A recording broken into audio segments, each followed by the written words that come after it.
નમસ્કાર વિદ્યાર્થી મિત્રો, સ્વાગત છે તમારું વિજ્ઞાનના આજના ઓનલાઈન લેક્ચરની અંદર.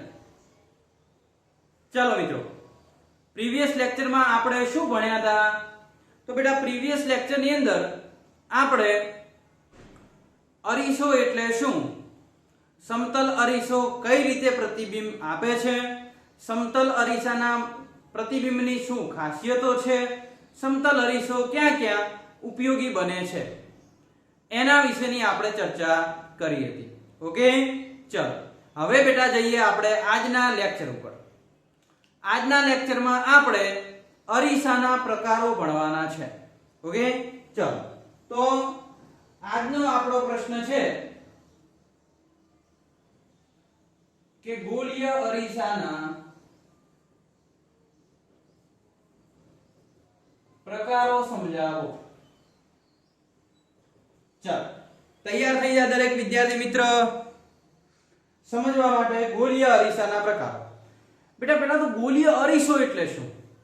ગોળીય અરીસો એટલે શું? તો એક ગોળીય કવચ જે આવે છે કે જેમાં આપણે એક સપાટી ચળકતી રાખી શકીએ અને બીજી સપાટી ઉપર કલર કરીશું. જેમ કે આપણે સમતલ અરીસો જોયો તો સમતલ અરીસામાં એક સપાટી પરાવર્તક હતી ને, અને પાછળ તમે એના ઉપર કલર લગાવેલો હતો.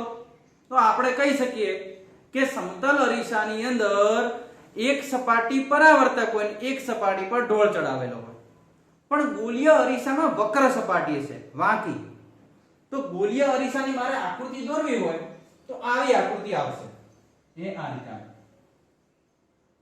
આ કહેવાય ગોળીય અરીસો. અને ગોળીય અરીસામાંથી અમુક ભાગ કાપી લેવામાં આવે જેને કહેવાય છેદ. અમુક ભાગ જેને છેદ કહેવાશે, એ છેદની અંદર એક બાજુ તમે કલર લગાવશો અને એક બાજુ સપાટી બનાવશો પરાવર્તક. તો અહીં હું કહી શકું કે ગોળીય અરીસાના કેટલા પ્રકાર? તો ગોળીય અરીસાના બે પ્રકાર થશે. અને એમાં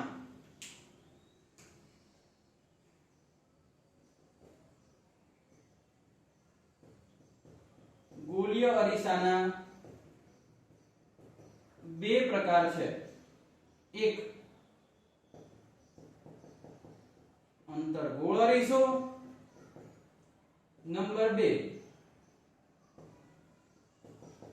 બહિર્ગોળ અરીસો. હવે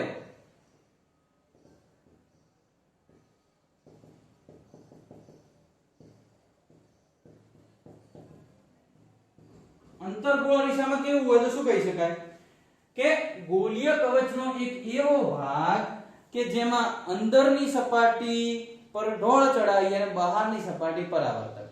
કે સાહેબ તમે બોલો એમાં તમને યાદ જ નહીં રહેતું આટલું બધું. તો હું તમને કહી દઉં કે જેવો અરીસો હોય ને એ સપાટી પર આવર્તક રાખવાની. જેમ કે અંતર્ગોળ છે ને તો અંદરની સપાટી પર આવર્તક રાખવાની. તો હું કહી શકું કે ગોળીય અરીસાનો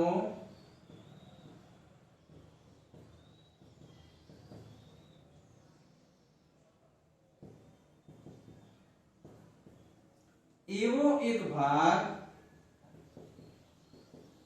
કે જેમાં અંદરની સપાટી પરાવર્તક હોય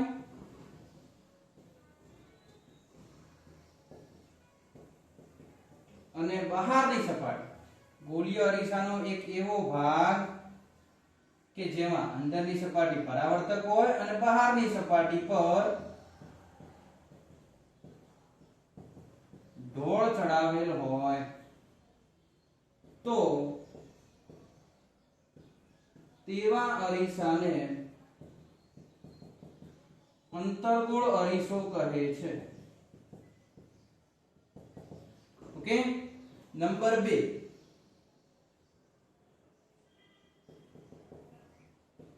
બહિર્ગોળ અરીસો. તો બહિર્ગોળ અરીસામાં જેમ અંતર્ગોળમાં અંદરની સપાટી પરાવર્તક હતી એમ બહિર્ગોળમાં કઈ સપાટી આવશે? બહારની સપાટી. તો આપણે કહી દઈએ કે ગોળીય અરીસાનો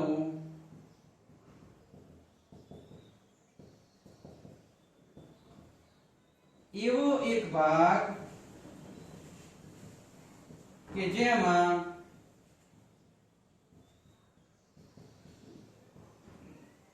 બહારની સપાટી પરાવર્તક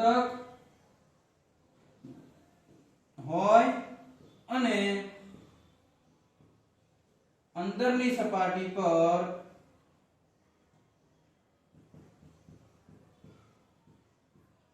ઢોળ ચડાવેલ હોય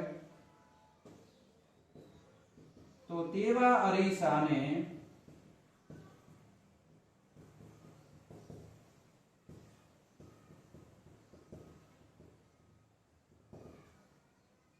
બહિર્ગોળ અરીસો કહે છે। ચલો નેક્સ્ટ। તો અરીસાની અંદર બે પ્રકાર આવે, એક અંતર્ગોળ, બીજો બહિર્ગોળ। ઓકે, હવે અંતર્ગોળ અને બહિર્ગોળની અંદર આપણે આકૃતિ દોરીને સમજવું કઈ રીતે થાય। જો આ મેં દોરેલો છે, એ આ ગોળીય અરીસો, આ છે ગોળીય અરીસો। હવે ગોળીય અરીસાનો જે આ છેદ છે,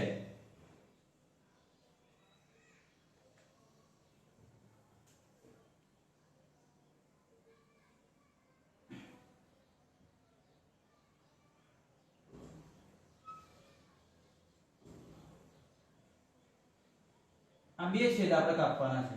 એક આ છેદ છે, એના બે પ્રકારો પાડી દઈએ અને આ છેદની બે રીતે ગોઠવી। પહેલા આ છેદની વાત કરીએ। ઓકે, આ છેદને આપણે કઈ રીતે ગોઠવી શકીએ જો જરા। એ આમાંથી એક આવું છેદ આવો બનાવું છું, આમ સપાટી છે ને આ રીતે આમ, તો બહારની સપાટી બનાવી દઈએ ઢોળ વાળી અને અંદરની સપાટી બનાવી દઈએ પરાવર્તક, બહાર ઢોળ ચડાવે। અને બીજો પ્રકાર પાડી દઈએ આ રીતે કે અંદર ઢોળ ચડાવી દો,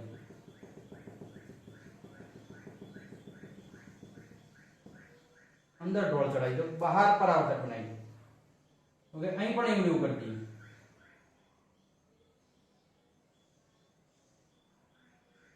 ઓકે, અહીં શું કરીએ તો પેલા બહાર ઢોળ ચડાવી દઈએ,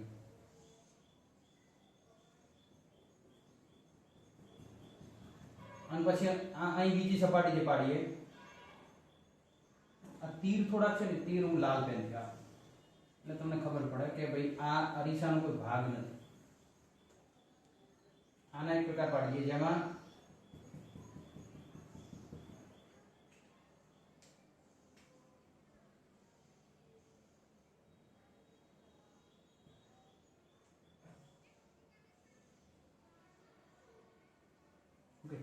હવે જો બેટા, એ જે આ સપાટી જે છે, આજે ભલે આખું લેક્ચર આમાં સમજવામાં જાય, પણ સમજી લેજો આજે, કારણ કે 12 સાયન્સ પતી જાય તો ખબર નહીં પડતી અંતર્ગોળ કોને કહેવાય અને બહિર્ગોળ કોને કહેવાય।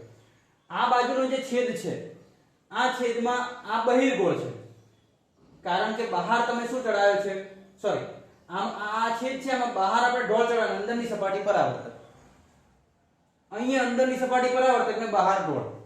જે સપાટી પરાવર્તક હોય એવો અરીસો હોય, જેમ કે અહીં અંદરની સપાટી પરાવર્તક તો અંતર્ગોળ અને બહારની સપાટી પરાવર્તક તો બહિર્ગોળ। ઓકે, આ અંદરની સપાટી પરાવર્તક તો અંતર્ગોળ, અંદરની સપાટી અંતર્ગોળ, બહારની સપાટી બહિર્ગોળ।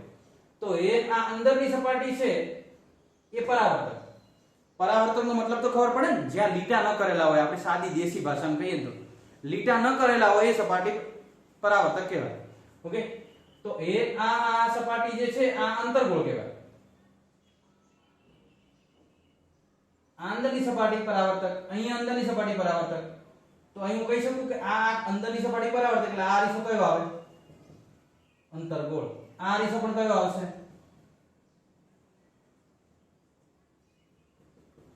અંતર્ગોળ। બહારની સપાટી પરાવર્તક તો બહિર્ગોળ, અહીં બહારની સપાટી પરાવર્તક તો બહિર્ગોળ।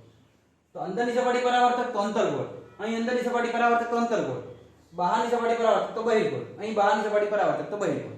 તો આપણે કહી શકીએ કે અહીં જો કોઈ અરીસાની અંદરની સપાટી પરાવર્તક હોય તો અંતર્ગોળ, જો આમાં પણ અંદરની સપાટી પરાવર્તક, આમાં પણ અંદરની સપાટી પરાવર્તક, અહીં બહારની સપાટી પરાવર્તક, અહીં પણ બહારની સપાટી પરાવર્તક।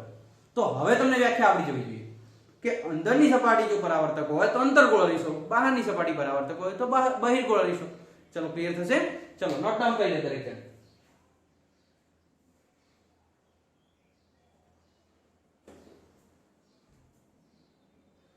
ઓકે, ચલો બેટા હવે એક આપણે અરીસાના પદ સમજવાના છે. શું સમજવાનું છે? અરીસાના પદ. જુદી જુદા પદો અંદર આવતા હશે એ પદ આપણે સમજવાના થશે.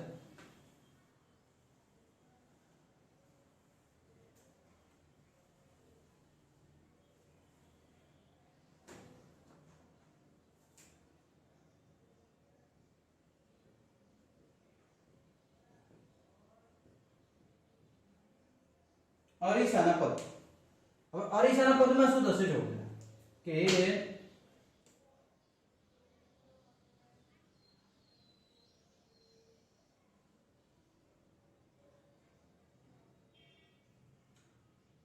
આ એક અરીસાની પર સપાટી છે અને હું બહાર ઢોળ ચડાવી દઉં તો બહાર ઢોળ ચડાયો એટલે અંદરની સપાટી પરાવર્તક બની અને તો આ કેવો અરીસો બન્યો? અંતર્ગોળ અરીસો.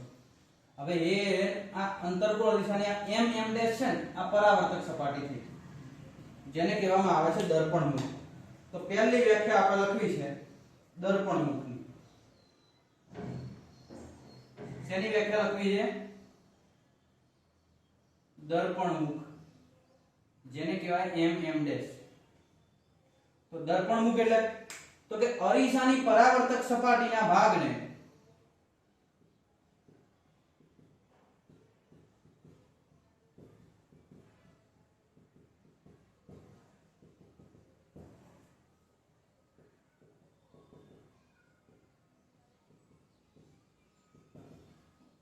દર્પણ મુખ કહે છે. ઓકે, હવે આ સપાટીનું જે મધ્ય બિંદુ છે એને ધ્રુવ કહેવાય. તો બીજું નંબર 2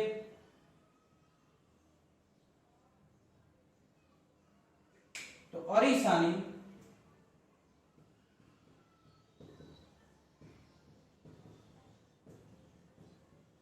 પરાવર્તક સપાટીના મધ્ય બિંદુને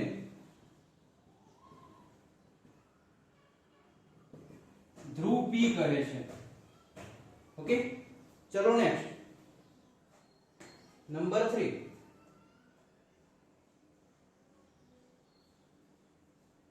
આ એમ ડેશ છે એનું મધ્ય બિંદુ ધ્રુવ P આવી ગયું.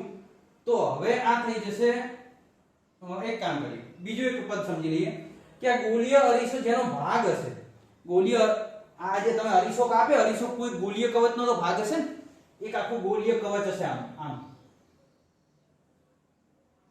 આ રીતે આમ. તો એ ગોળીય કવચનું એક કેન્દ્ર હશે એને કહેવાય વક્રતા કેન્દ્ર C. તો આપણે કહી દઈએ કે ભાઈ વક્રતા કેન્દ્ર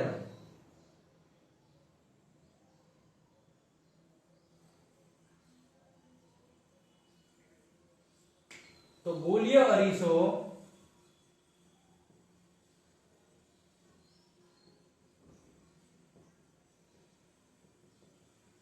જે ગોળીય કવચનો ભાગ છે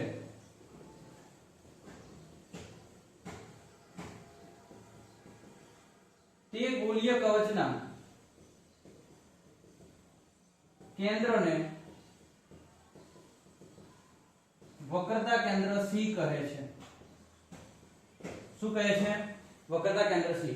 ગોળીય અરીસો જે ગોળીય કવચનો ભાગ છે તે ગોળીય કવચના કેન્દ્રને શું કહેવામાં આવે? વક્રતા કેન્દ્ર C. ઓકે, તો અહીં આવશે વક્રતા કેન્દ્ર C. વક્રતા કેન્દ્ર C અને ધ્રુવમાંથી હવે આ ભાગની આપણે જરૂર નથી. વક્રતા કેન્દ્ર C અને ધ્રુવ P માંથી પસાર થતી કાલ્પનિક રેખા, આ રેખાને કહેવામાં આવે છે મુખ્ય અક્ષ. તો આપણે કહી દઈએ નંબર 4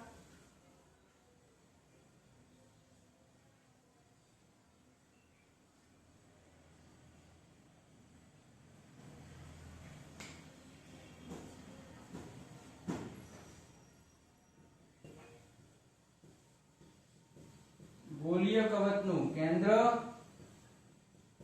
C અને અરીસાની પરાવર્તક સપાટી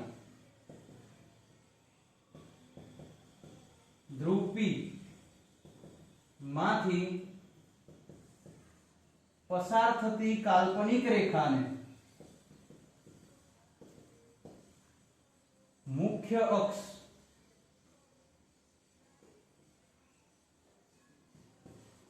CP કહે છે. શું કહેવામાં આવે છે? મુખ્ય અક્ષ CP. ચલો હવે શું થશે? તો મુખ્ય અક્ષને સમાંતર કોઈ એક રેખા છે. મુખ્ય અક્ષને સમાંતર રેખા એ આપાત થશે. આપાત થઈ અથડાઈ પાછી ફરશે ને પાછા ફરતા જે બિંદુમાંથી પસાર થાય એને કહેવાય મુખ્ય કેન્દ્ર F. કે આ મુખ્ય અક્ષને સમાંતર કોઈ એક રેખા છે, એ આપાત થશે, અથડાઈ પાછી ફરશે અને જે બિંદુમાંથી પસાર થાય એને કહેવાય મુખ્ય કેન્દ્ર F. તો પાંચમી વ્યાખ્યા આપણે લખી દઈએ.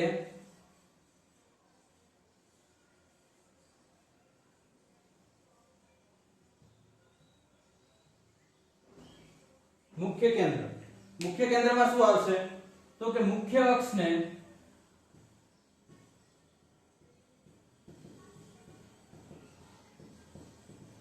સમાંતર રેખા કે જે ગોળીય અરીસાને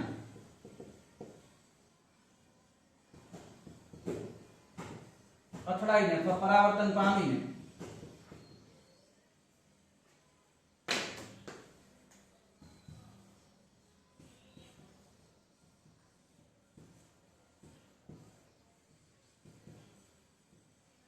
જે બિંદુમાંથી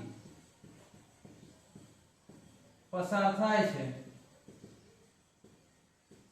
તે બિંદુને મુખ્ય કેન્દ્ર F કહે છે. જોઈ લેજો, મુખ્ય અક્ષને સમાંતર રેખા કે જે ગોળીય અરીસાને પરાવર્તન પામી જે બિંદુમાંથી પસાર થાય તે બિંદુને શું કહેવામાં આવે? મુખ્ય કેન્દ્ર F. ઓકે, ચલો હવે નંબર 6, કેન્દ્ર લંબાઈ.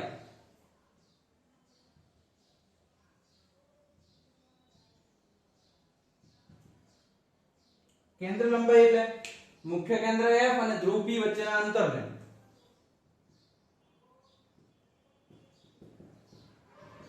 મુખ્ય કેન્દ્ર F અને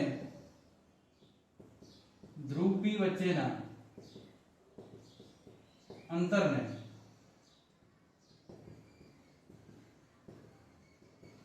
કેન્દ્ર લંબાઈ સ્મોલ f કહે છે. ઓકે, કેન્દ્ર લંબાઈ શું કહે છે? Small f. ઓકે, નંબર 7, વક્રતા ત્રિજ્યા. વક્રતા ત્રિજ્યાને કહેવામાં આવે છે r. તો વક્રતા ત્રિજ્યા કોની કોની વચ્ચેનું અંતર છે? c અને p વચ્ચે. c ને કહેવામાં આવે વક્રતા કેન્દ્ર અને આને કહેવાય ધ્રુવ p. તો કોની કોની વચ્ચેનું અંતર છે? તો ધ્રુવ p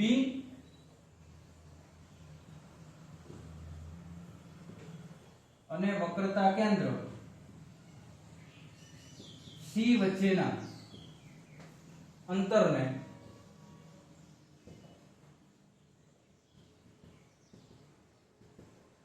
વક્રતા ત્રિજ્યા r કહે છે.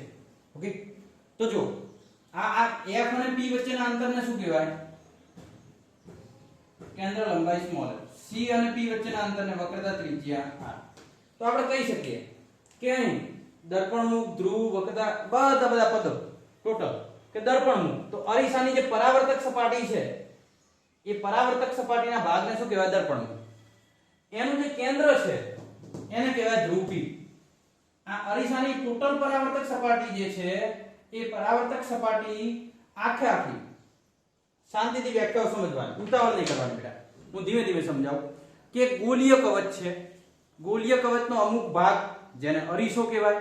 અરીસાના બે પ્રકાર, એક અંતર્ગોળ, બીજો બહિર્ગોળ. અંદરની સપાટી પરાવર્તક તો અંતર્ગોળ, બહારની સપાટી પરાવર્તક તો બહિર્ગોળ. હવે દર્પણમુખ, તો જે આ અરીસાની પરાવર્તક, આ અરીસાનો જે પરાવર્તક સપાટીનો જે ભાગ છે m ડેશ, આને કહેવાય દર્પણમુખ. અરીસાની પરાવર્તક સપાટીના ભાગને કહેવાય દર્પણમુખ. દર્પણમુખનું કેન્દ્ર ધ્રુવ P. ઓકે, જે આ અરીસાની જે પરાવર્તક સપાટી જે છે એ સપાટીના ભાગને કહેવાય દર્પણમુખ. દર્પણમુખનું જે આ મુખ્ય કેન્દ્ર છે એને કહેવાય ધ્રુવ P. હવે એ આ ગોળીય કવચ છે, આખો ગોળીય કવચ, એ ગોળીય કવચના કેન્દ્રને કહેવાય વક્રતા કેન્દ્ર સી. સી અને પી માંથી પસાર થતો અથવા પસાર થતી રેખા જેને કહેવાય મુખ્ય અક્ષ. મુખ્ય અક્ષને સમાંતર કિરણ છે એ સમાંતર કિરણ સપાટીને અથડાઈ પરાવર્તન પામી જે બિંદુમાંથી પસાર થાય એને કહેવાય મુખ્ય કેન્દ્ર F. મુખ્ય કેન્દ્ર F અને ધ્રુવ P વચ્ચેના ડિસ્ટન્સને કહેવાય કેન્દ્ર લંબાઈ F. અને ધ્રુવ P અને વક્રતા કેન્દ્ર C વચ્ચેના ડિસ્ટન્સને કહેવાય છે વક્રતા ત્રિજ્યા R. ચલો ક્લિયર થશે. તો આ ઓલ ડિસ્ટન્સ થઈ ગયા કે જે તમારે ગોળીય અરીસાના પદ છે. અરીસાના શું છે? પદ. તો તમે દરેક વિદ્યાર્થી મિત્ર આ પદો લખી શકો છો. ચલો ઝડપ રાખે દરેક જણ. આકૃતિ દોરવાની, આકૃતિ દોરીને આ કમ્પ્લીટ પદ લખી દેવાનું. ઓકે.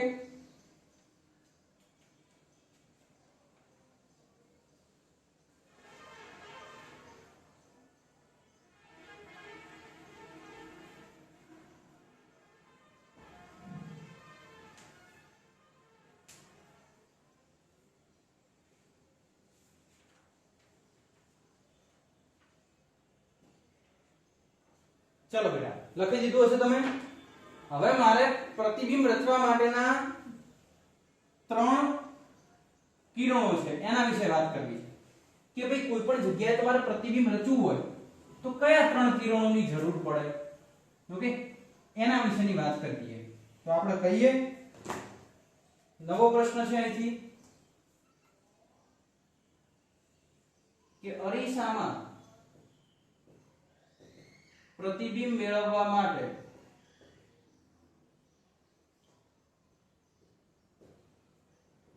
રચાતા 3 પ્રતિબિંબોની ચર્ચા કરો.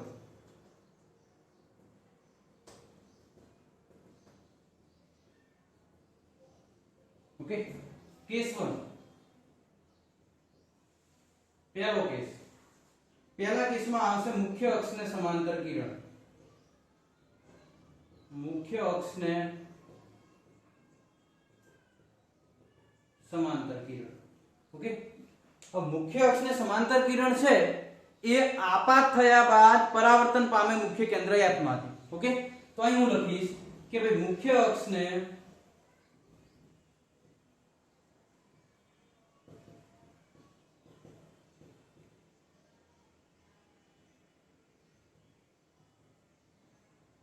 સમાંતર કિરણ એ અરીસાની સપાટીને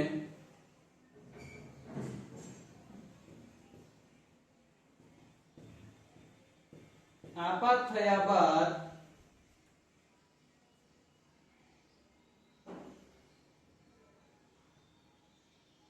અથવા પરાવર્તન પામ્યા બાદ મુખ્ય અક્ષને સમાંતર કિરણ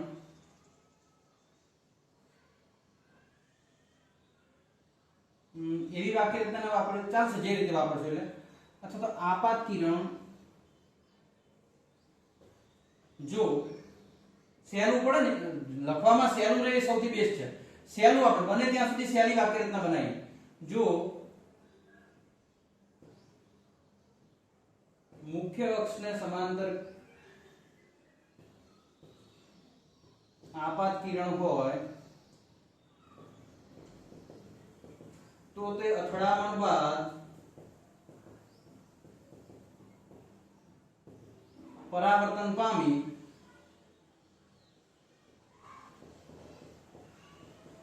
મુખ્ય કેન્દ્ર F માંથી પસાર થાય છે. ક્યાંથી પસાર થાય છે? મુખ્ય કેન્દ્ર F માંથી. ચલો ક્લિયર થશે. ઓકે, તો એ આ મુખ્ય અક્ષને સમાંતર કિરણ કહી દઈએ. ચલો આ અરીસો થઈ ગયો અંતર્ગોળ અને અહીં લઈ લઈએ આ ધ્રુવ P, આ વક્રતા કેન્દ્ર C. ઓકે, આ અરીસાનું દર્પણ મુખ M M' આ બધા પદો યાદ કરતા જજો. અને આ મુખ્ય અક્ષને સમાંતર કિરણ. ચલો થઈ ગયું મુખ્ય અક્ષને સમાંતર કિરણ. અથડાશે, આપાત થઈ પાછું ક્યાં પડશે? પાછું ક્યાંથી પડશે? મુખ્ય કેન્દ્ર F માં. ચલો તો પહેલો કિસ્સો થઈ ગયો. ઓકે, નેક્સ્ટ બીજા નંબરનો કિસ્સો. આ મુખ્ય અક્ષને સમાંતર કિરણ, મુખ્ય અક્ષને સમાંતર કિરણ આપાત થશે તો અથડાઈ પાછું ક્યાંથી પડશે? મુખ્ય કેન્દ્ર F માંથી. તો આપણે આ કહી દઈએ મુખ્ય અક્ષને સમાંતર કિરણ. મુખ્ય અક્ષને સમાંતર કિરણ અને આ પરાવર્તિત કિરણ. ઓકે, ચલો નેક્સ્ટ બીજા ઉપર જઈએ. બીજાની અંદર શું કહે છે? કેસ 2.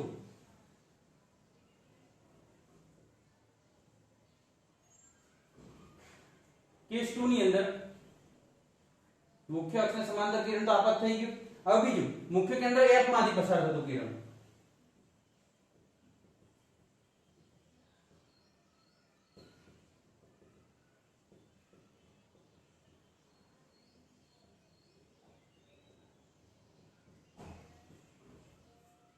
હવે જો મુખ્ય કેન્દ્ર F માંથી પસાર થતું હોય કિરણ અથવા આપાત કિરણ, મુખ્ય કેન્દ્ર F માંથી પસાર થતું હોય, જસ્ટ એક મિનિટ મિત્રો.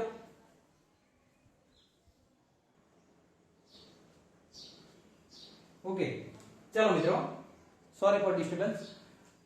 આપાત કિરણ મુખ્ય કેન્દ્ર F માંથી પસાર થતું હોય અથવા પસાર થાય, આપાત કિરણ મુખ્ય કેન્દ્ર F માંથી પસાર થાય તો પરાવર્તિત કિરણ એ મુખ્ય અક્ષને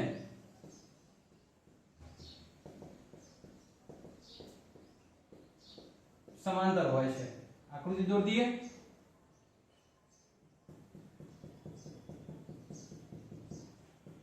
આ M ડેશ અરીસો, ધ્રુવ P, વક્રતા કેન્દ્ર C. અને આપાત કિરણ આપાત ક્યાંથી કરવાનું છે? મુખ્ય કેન્દ્ર F માંથી પસાર થવું જોઈએ. એટલે કે આપાત કિરણ મુખ્ય કેન્દ્ર F માંથી જો પસાર થતું હોય તો પરાવર્તિત કિરણ ક્યાં હોય? મુખ્ય અક્ષને સમાંતર. તો આ મુખ્ય અક્ષને સમાંતર પરાવર્તિત કિરણ થવું જોઈએ. તો આ થઈ ગયું મુખ્ય અક્ષને સમાંતર.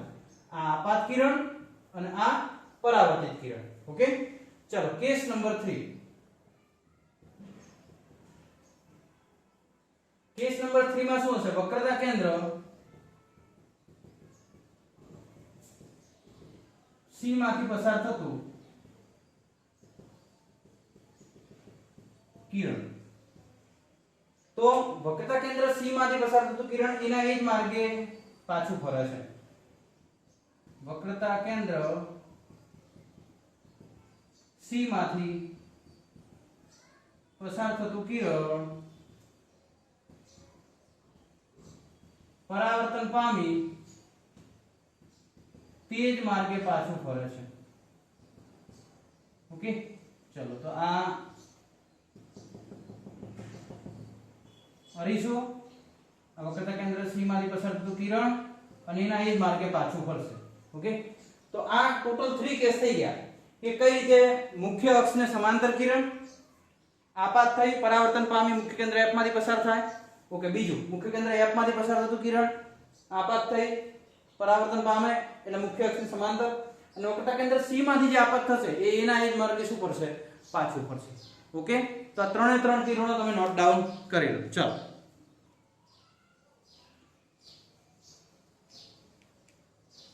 ઓકે મિત્રો, તો આજના લેક્ચરમાં આપણે શું ભણ્યા? તો આજના લેક્ચરની અંદર આપણે સૌથી પહેલા ગોલીય કવચ ભણ્યા. ગોલીય કવચ શું હતું? તો કે ગોલીય કવચ ની અંદર અરીસાના બે પ્રકાર પડતા. કે ગોલીય અરીસો જે છે એના બે પ્રકાર, એક અંતર્ગોળ અને બીજો બહિર્ગોળ. કે સાહેબ અંતર્ગોળ અરીસો એટલે એવો અરીસો કે જેમાં અંદરની સપાટી પરાવર્તક હોય, બહારની સપાટી પર ઢોળ ચડાવેલ. પછી બહિર્ગોળ અરીસો, તો બહિર્ગોળ અરીસામાં બહારની સપાટી પરાવર્તક હોય જ્યારે અંદરની સપાટી પર ઢોળ ચડાવેલો હોય છે. Okay, next. એ બંને અરીસા ભણ્યા પછી આપણે કેટલાક પદ ભણ્યા કે અરીસાનો જે સપાટી હોય દર્પણમુખ M ડેશ, એનું મધ્ય બિંદુ ધ્રુવ P, M ડેશ, આ બંને વસ્તુ પત્યા પછી આપણે નેક્સ્ટ ગયા હતા કે ગોલીય કવચનું કેન્દ્ર હોય એને કહેવાય વક્રતા કેન્દ્ર C. અને વક્રતા કેન્દ્ર C અને ધ્રુવ P માંથી પસાર થતી કાલ્પનિક રેખા જેને કહેવાય મુખ્ય અક્ષ. મુખ્ય અક્ષને એક સમાંતર રેખા જે પરાવર્તન પામી મુખ્ય કેન્દ્ર F માંથી પસાર થાય છે. ઓકે, તો મુખ્ય કેન્દ્ર F અને ધ્રુવ P વચ્ચેના અંતરને કહેવાય કેન્દ્ર લંબાઈ. વક્રતા કેન્દ્ર C અને ધ્રુવ P વચ્ચેના અંતરને કહેવાય વક્રતા ત્રિજ્યા R. તો આપણે કહી શકીએ મિત્રો કે આજના લેક્ચરમાં ધી બેસ્ટ રીતે આપણે બધા પદો તમને સમજાવ્યા છે. આશા રાખું છું કે તમને દરેક પદ વ્યવસ્થિત રીતે સમજણ પડી ગઈ હશે અને તમે ઘરે પણ યોગ્ય રીતે તૈયારી કરતા હશો. આ દરેક વ્યાખ્યાઓ, દરેક કન્ટેન્ટ, દરેક ટોપિક વ્યવસ્થિત રીતે તૈયાર કરી 2 વખત લખી અને વ્યવસ્થિત ચોપડો બનાવી દેવાનો. એક વખત મેન ચોપડામાં લખો અને બીજી વખત રફ ચોપડામાં લખો. ઓકે, તૈયાર કમ્પ્લીટ કરી દેવાનું. હવે પછીનો જે ટોપિક આવે છે એ છે કિસ્સાઓ. 6 કિસ્સાઓ જે આ 3 શરતો ઉપરથી જ આપણને ખબર પડશે. ઓકે, તો તમે જો પહેલી, બીજી અને ત્રીજી આ 3 શરત અને બધા પદ વ્યવસ્થિત રીતે તૈયાર કરશો તો જ હવે પછીના લેક્ચરમાં તમને ખબર પડશે. બાકી તમે હવે પછીના લેક્ચરમાં તૈયારી કર્યા વગર જો આવશો તો તમને ખ્યાલ આવશે નહીં. આથી દરેક વિદ્યાર્થી મિત્રોને વિનંતી છે કે મહેરબાની કરી અને વ્યવસ્થિત રીતે લેક્ચર તૈયાર કરી દે. ઓકે, તો પહેલું, બીજું અને ત્રીજું ત્રણેય આ કન્ટેન્ટ અને બીજું આજના લેક્ચરમાં જે પણ ચાલ્યું છે એ બધું વ્યવસ્થિત રીતે તૈયારી કરી નેક્સ્ટ લેક્ચરમાં આવે. નહીંતર નેક્સ્ટ લેક્ચરમાં મેં કહ્યું બિલકુલ ખબર નહીં પડે. ઓકે, તો આશા રાખું છું મિત્રો કે તમને વ્યવસ્થિત રીતે ખબર પડી ગઈ હશે. ઓકે, ચાલો તો હવે મળીશું મિત્રો નેક્સ્ટ લેક્ચરની અંદર. આપ સર્વ વિદ્યાર્થી મિત્રોનો ખૂબ ખૂબ આભાર.